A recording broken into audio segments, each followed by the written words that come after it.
وزیراعظم کی ہدایت پر 1 کی سروس شروع کی جا رہی ہے، اور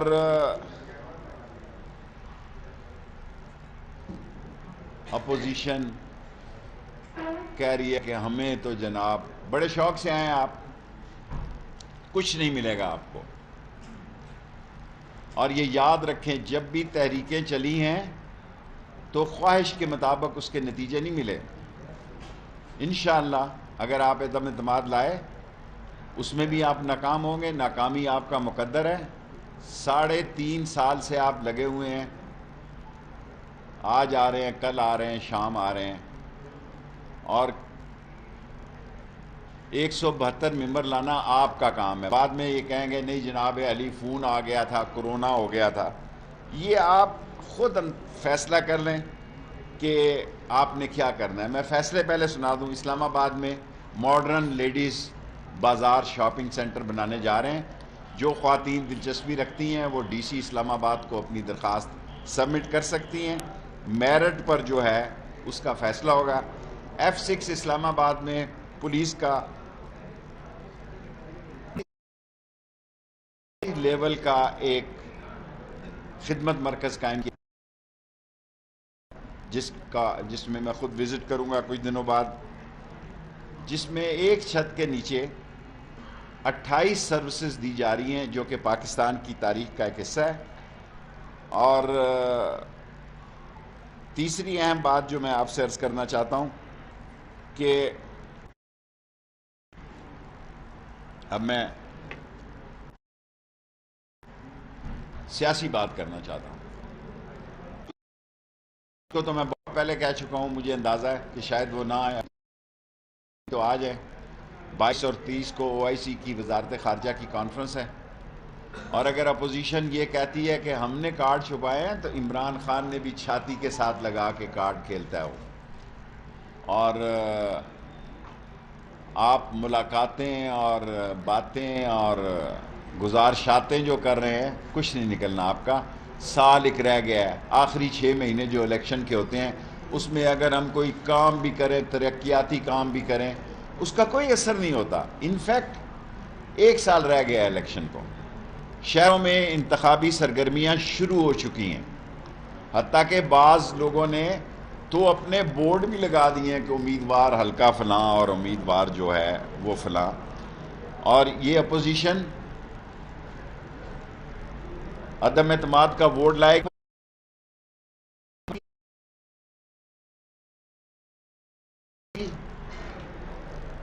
اور اس کے نتیجے پہ بھی پھنسے گی۔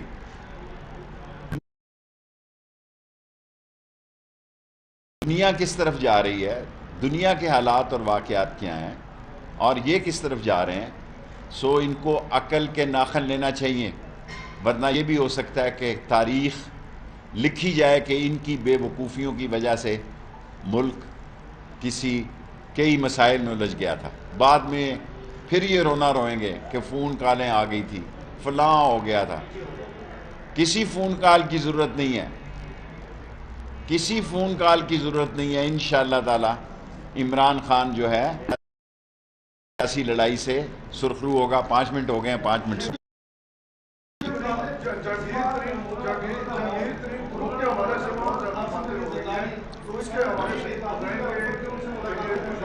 دیکھیں، جہانگیر ترین صاحب سے میری کبھی ملاقات نہیں ہوئی 5-6 سال سے۔ میرے نزدیک وہ ایک اچھے انسان ہے، پولیٹیکل بندے ہیں۔ تحریک انصاف جہاں اور لوگوں سے بات کر رہی ہے، MQM ہماری اتحادی پارٹی ہے، کاف لیگ ہے، اور اگر جہانگیر ترین سے بھی بات کی جائے تو مجھے امید ہے انشاءاللہ تعالی کہ جہانگیر ترین ذمہ داری کا ثبوت دے گا۔ اور اگر تحریک انصاف، میں عمران خان کا ساتھی ہوں، فیصلہ عمران خان کا ہے، لیکن اگر مجھ سے کوئی پوچھے، مجھ سے کسی نے نہیں پوچھا، تو میں یہ کہوں گا کہ جہانگیر ترین سے بھی بات ہونی چاہیے۔ کوئی اشارہ نہیں ہے، پلہ مار کے دیوا بجھا گئی تے آنکھ دا اشارہ کر گئی، بس ایسے ہی۔ سیاستدان کبھی دروازے بند نہیں کرتا۔ اگر نون لیگ 14 سال بعد کاف لیگ کی طرف جا سکتی ہے تو عمران خان اور جہانگیر ترین تو پرانے ساتھی ہیں۔ دوستوں میں اختلافات ہوتے رہتے ہیں، لیکن دوستوں میں اختلافات کا مطلب یہ نہیں کوئی لا تعلقی ہو جاتی ہے۔ معافی چاہتا ہوں، تحریک انصاف مجھ سے ناراض نہ ہو، میں سیاسی رائے دینے میں آزاد ہوں، میری یہ سیاسی رائے ہے، میں کسی کو مجبور نہیں کر رہا۔ اگر آپ نے نہ ملنا ہو نہ ملیں، لیکن یہ سوال کیا ہے اس لیے میں جواب دے رہا ہوں۔ جی اعزاز، ایک منٹ اعزاز کے بعد آپ۔ اعزاز، اچھا شیخ صاحب یہ فرمائیں کہ جتنی بھی سیاسی ساتھ ہے، ہم آپ کی باتیں سنتے تھے کہ یہ اپوزیشن اپنے سیکی لے کے جاتی ہے فوج کے پاس، تو کیا جنرل باجوہ پوری طرح اسی طرح سپورٹ کر رہے ہیں عمران خان کو جو پہلے کرتے تھے؟ دیکھیں اعزاز سید ہمیشہ ایسے ہی سوال کرتا ہے۔ پاک فوج جو ہے وہ ایک عظیم ادارہ ہے، اس وقت بھی وہ نوشکی میں، تربت میں، پنجگور میں، بلوچستان کے بارڈروں پہ نوجوان بچے اپنے جان کا نذرانہ آپ کے لیے پیش کر رہے ہیں۔ یہ اس لیے نہیں پیش کر رہے کہ اس ملک میں انتشار ہو، اور یہ فوج دنیا کی عظیم فوج ہے۔ وہ سمجھتے ہیں کہ اس وقت اگر ملک میں کوئی انتشار پیدا ہوتا ہے تو اس کا مطلب کیا ہے، اس لیے انہوں نے کہا کہ ہم منتخب حکومت کے ساتھ ہیں۔ اور مجھے کوئی شک نہیں ہے، میں جس حلقے سے پچھلے سیاست کر رہا ہوں، یہ فوجی کلندر جو ہیں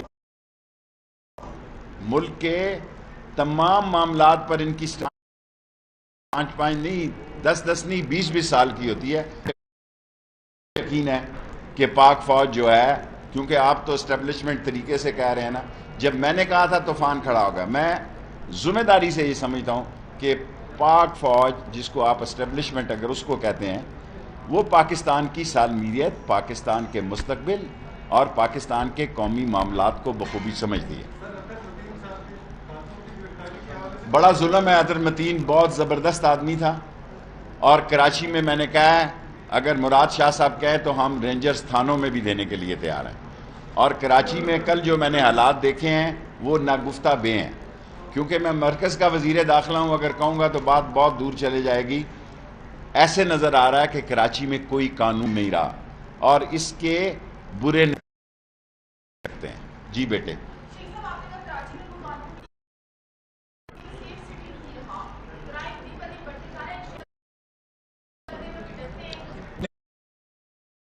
نے کوشش کی ہے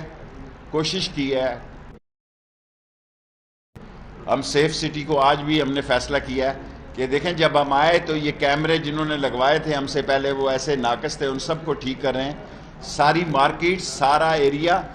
اور آج یہ کہنا نہیں چاہتا تھا، بیٹی نے سوال کیا کہ ہم دفعہ 144 لگا رہے ہیں، یہ سیاسی نہیں لگا رہے، مت سمجھیں کہ یہ 5 بندوں والا لگا رہے ہیں، کہ جو کرایہ دار مالک مکان رکھے گا اس کا ڈیٹا جو ہے وہ تھانے میں سبمٹ کرے گا، کیونکہ بہت بڑی نقلیں مکانی ہو رہی ہے اسلام آباد میں، خاص طور پر بارہکو میں، خاص طور پر لوئی بھیر میں، ترنول میں، اور بعض روات کے علاقوں میں، جو بہت بڑے لوگ نقل مکانی کر رہے ہیں، ان کا ڈیٹا ہمارے پاس ہونا چاہیے۔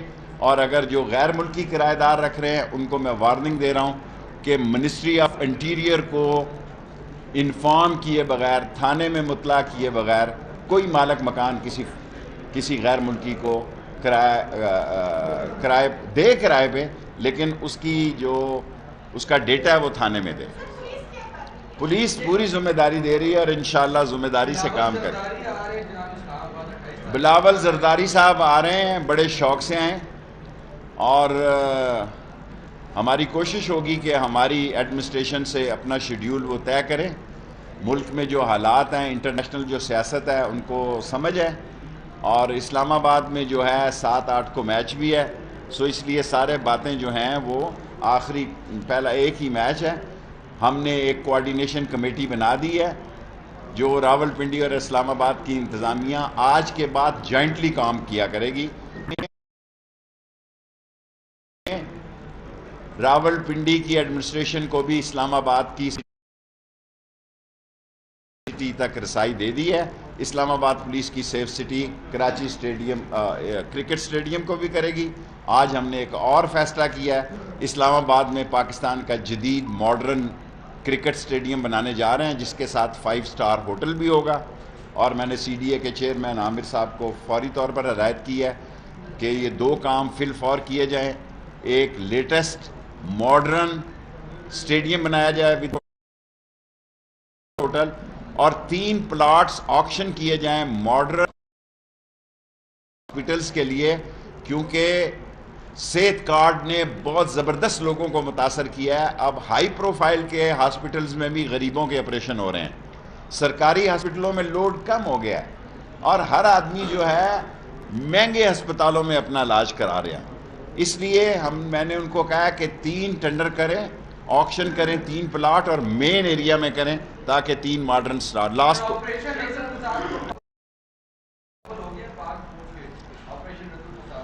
رد الفساد میں اس فوج نے دنیا میں ثابت کیا ہے, رد الفساد کو جس طرح 80,000 جوانوں نے, فوجیوں نے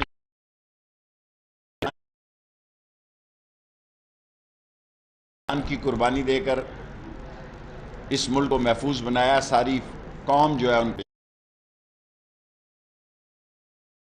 پیش کرتی. بس 2 سوال اور, 10 منٹ ہونے میں 1 منٹ.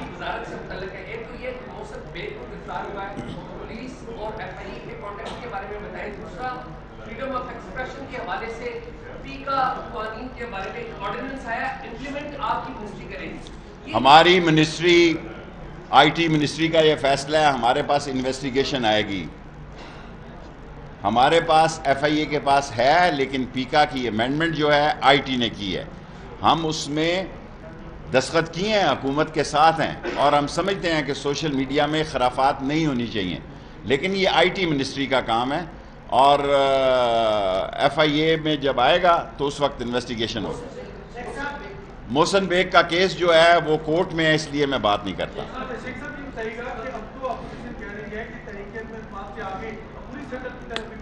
دیکھیں یہ اللہ کے کام ہے, اللہ بہت بے نیاز ہے, اللہ انشاءاللہ عمران خان کو عزت دے گا. اور یہ اپوزیشن آج دیکھیں جو ایک دوسرے کے گلے پڑتی تھی وہ پاؤں پڑتی ہے, ان کو سمجھ ہی کچھ نہیں آ رہی. ایسے وقت میں یہ انتشار کی طرف جا رہے ہیں جب انتشار اور خلفشار, میرے لفظ دوبارہ سن لیں, ان کی سیاسی غلط فہمیوں سے کوئی بڑا سیاسی حادثہ ہو سکتا ہے, اور یہ انتشار اور خلفشار ان کے گلے پڑے گا.